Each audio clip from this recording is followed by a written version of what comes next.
you're on your way to six figures. People think making money is hard. It's not making money that's hard. It's keeping the money.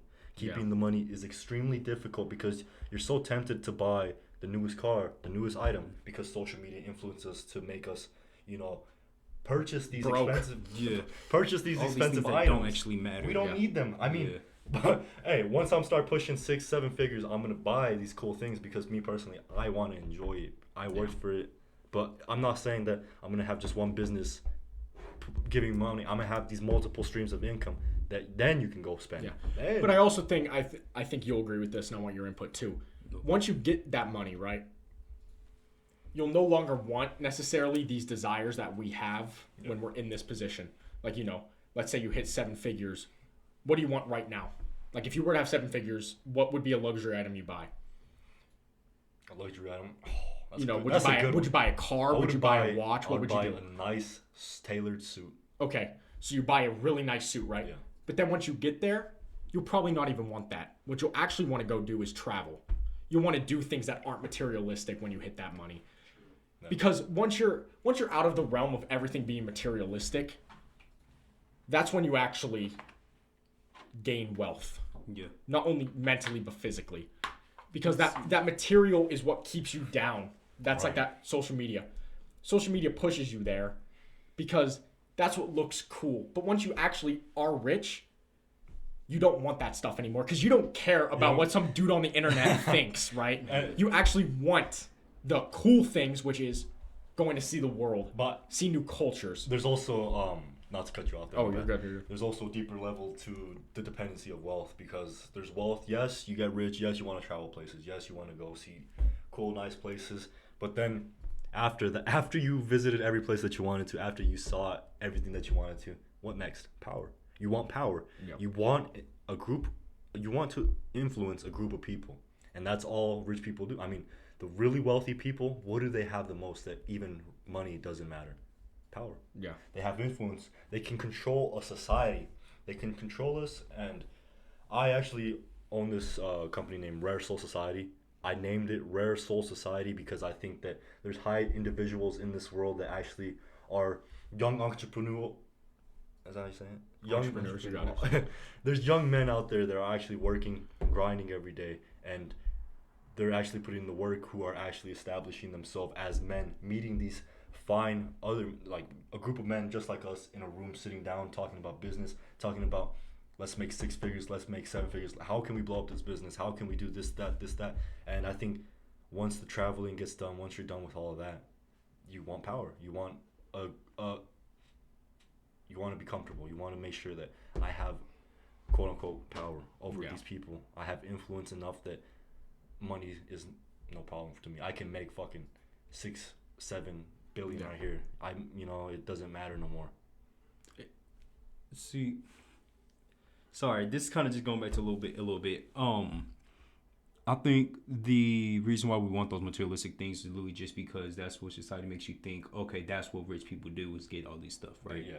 But there's also something, like you guys keep saying, y'all go back and forth between saying rich and then wealthy, right? I think personally, this is the way I think, and I think these points make a big distinction between the two of them. I agree. Rich, it's like rich, yeah, you have money, yeah. It's probably more so the people that be blowing their money on watches, houses, cars, all this other BS that doesn't really matter, right? Well, houses, that's whatever. But the way I'll break it down like this: the wealthy people are who rich people go to get rich. That's the best way for me to break it down. Wealth, you cannot destroy wealth. Right. You can give away 90% of what you make, and you're still wealthy enough for the next 100 generations that come after you.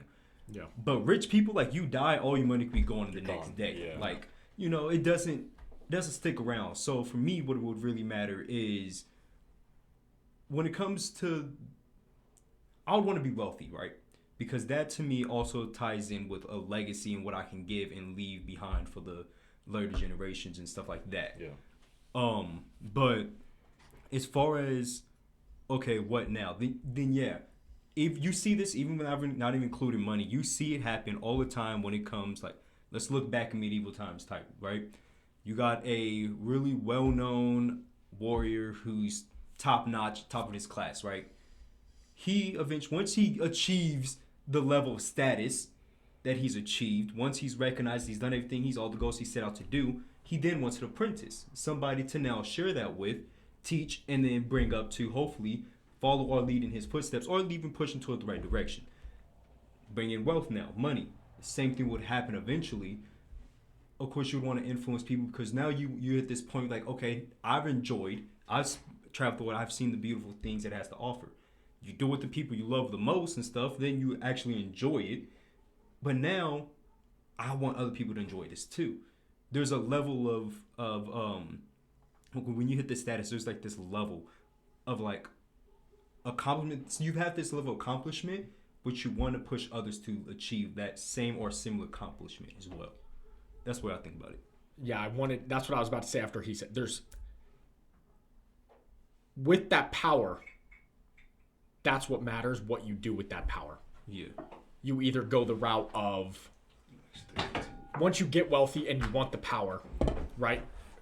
Now it depends what you do with that power that decides whether or not you're a decent human, right? Right. It's like you either use that power to boost people up,